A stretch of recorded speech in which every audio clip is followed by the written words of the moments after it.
reka dusimbire ku mugabane wa Afrika ariho rero amakuru atandukanye ahari ni nkuko Yves yabivuze ati ku munsi wa gatanu aho rero novuga yuko Gianni Infantino n'abari bari kumwe bacanga ku munsi wa gatandatu bari bavuye muri Tanzania aho nabone bari kugurura icese mu nkino zareko ziraba za African Football League ni ihiganwa riko rahuza imigwi igera ku 8 yo ku mugabane wa Afrika iyo batoye baravuga ati haba muri North, Sud, East na West bakuramwo imigwi ibiri muri North, ibiri muri Sud, ibiri muri East, ibiri muri West hamba bakavuga ati muri iyo migwi izogende irahura turabe rero ukungene bizogenda kuko hari imigwi imwe bavuga ati hari imigwi yabiciye uracika mu myaka yahera imigwi twamenye nk'iza Tupisa Mazembe imigwi nkaza Enyimba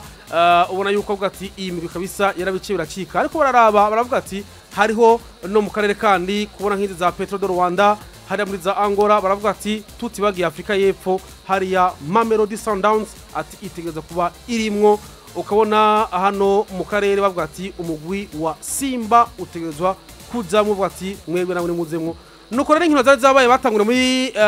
quart de finale mu cyakane gisi cyanyuma aho inkino zabaye ku munsi wa gatanu urukino rwahuza umugwi wa Simba Sport Club muri Tanzania yakira umugwi wa Al Ahly imigwi kabisa isanzwe inazina yarigeze no guhura mu nkino za Champions League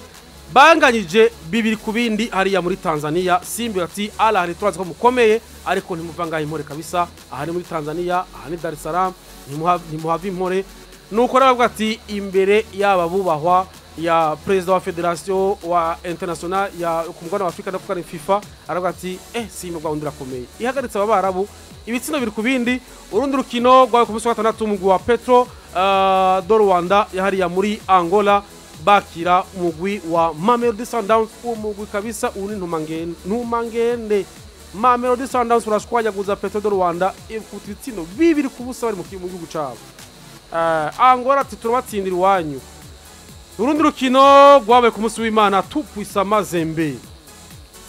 equipe kabisa ubona yuko benshi bari biteze hariya muri Kongo ati iyi equipe vraiment tujokina n'umugwi wa Esperance de Tunis tubereke yuko Tupisa Mazembe turatari Tupisa Mazembe batsinda igitsindo kimwe ku busa bwa Esperance de Tunis yahariya muri Tunisia urundi rukino rwabaye ku munsi wa nyene umugwi wa Enyimba watsinzwe n'umugwi wa Wydad Casablanca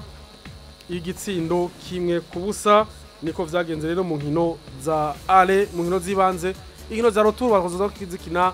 itariki 25 ndetse na 24 ora yuko naboneye bari kuvuga ati inkino tuzibana turabe mbega nihe migwi izoshika muri demi final tuzoyimenya rero igihe cy'itariki 24 ndetse na 25 mu nkino zo gusubiriza muri izi nkino zande za African Football League.